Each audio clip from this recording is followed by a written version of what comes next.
Racist engineer publicly shames black worker, instantly regrets it. When tables turn on a sweltering construction site where sweat and steel met under the harsh sun, one man thought his position gave him the power to degrade another. An engineer, full of arrogance and prejudice, set his sights on humiliating a hard-working black construction worker in front of the entire crew. He thought it would boost his authority, but what unfolded instead would shock everyone on site. Because the man he tried to break wasn't powerless, and the engineer's words would soon become the very reason his own downfall came crashing down for all to see. The construction site was alive with noise, the pounding of hammers, the grinding of drills, and the constant shouting of instructions. Among the men, there was quiet respect for one worker named Marcus. He was strong, disciplined, and known for getting the hardest jobs done without complaint. Yet, despite his reputation, he was no stranger to subtle prejudice. Some workers avoided sharing tools with him. Others questioned his skills, not because of his performance, but because of the color of his skin. Enter Robert, the site's lead engineer. He wore his authority like armor, strutting across the site with blueprints under his arm and disdain in his eyes. Robert wasn't just strict, he was openly dismissive of anyone he saw as beneath him. And when Marcus, the black worker, crossed his path, Robert's prejudice became unmistakable. At first, it was small remarks, brushed off as jokes, but soon the engineer's behavior escalated. He mocked Marcus's strength, belittled his skills, and even suggested that his presence was more of a burden than an asset. The other workers shifted uncomfortably, yet no one dared to speak up. They feared Robert's influence too much. What Robert didn't realize, however, was that Marcus had earned more than just quiet respect. He had built trust with the very people who kept the site running, including those higher up. And as Robert's arrogance grew, so too did the quiet tension building around him. One morning, the tension reached its peak. The crew gathered to begin work on the steel framework for a new building. The task required precision and trust. Everyone relied on each other to keep the site safe, but Robert, eager to assert dominance, seized the moment. As the men lifted beams into place, Robert stood before the group, barking orders.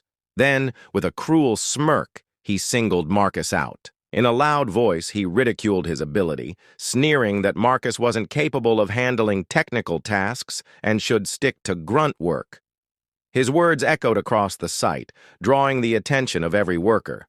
Marcus froze, his face tightening as humiliation washed over him. The silence that followed was heavier than the steel beams they carried. Robert basked in the moment, convinced he had asserted his superiority. But what he didn't see was the shift in the crew's expressions. Anger simmered in their eyes. The workers had seen Marcus prove himself countless times. They knew his worth, and they knew Robert's words weren't about performance. They were about prejudice. For weeks, they had tolerated Robert's arrogance, but this public humiliation crossed a line. Still, Marcus held his composure. He refused to lash out, knowing that anger would only feed Robert's narrative. Instead, he returned to his work with quiet determination, every movement sharp and precise. And as he did, something remarkable happened. The crew began to rally behind him. Tools were handed to Marcus without hesitation. Tasks were completed faster when he was involved. Even whispers of encouragement circled quietly through the workers. It was as if Robert's cruelty had unified the crew in silent defiance. What Robert didn't know was that higher management had been monitoring the site closely. Complaints about his conduct had already reached their ears, and this latest outburst, in full view of the team, would not go unnoticed. The breaking point came later that afternoon. The site manager, a figure rarely seen outside of meetings, arrived unexpectedly. He carried a clipboard and a sharp eye, scanning the workers with quiet authority. Everyone paused, unsure of what his visit meant. Robert rushed forward, eager to impress. He boasted about the day's progress, downplaying the efforts of the crew while painting himself as the sole driver of success. But as he spoke, Marcus's humiliation lingered in the air, still fresh in everyone's minds. The silence of the crew spoke volumes. Then the manager turned, addressing the workers directly. He asked about the progress, the challenges, and the teamwork on site. This time, the crew found their voices. Carefully, respectfully, they described the reality. They spoke of Marcus's reliability, his leadership, and his resilience. And piece by piece, they revealed Robert's arrogance, his mistreatment, and his public shaming of a fellow worker. Robert's confident smile faltered. He tried to dismiss the accusations as exaggerations, claiming it was all part of keeping order. But the manager had already heard enough. His gaze shifted to Marcus, who stood quietly, his hard hat still dusted with grit and sweat. "From what I hear," the manager said evenly, "this team owes its progress not to arrogance, but to respect. Something you clearly lack, Robert." The words fell like a hammer, and in front of the entire crew, the manager made a decision that stunned everyone. Robert was relieved of his position on the spot. His authority, once unshakable, crumbled in an instant. The site grew quiet as Robert was escorted away, his arrogance stripped along with his title. For the first time, Marcus felt the weight of injustice lift, not because he had fought back with anger, but because the truth had spoken louder than any insult. The crew rallied around him, not with grand gestures, but with simple, powerful respect. Tools were shared more freely. Instructions carried more cooperation.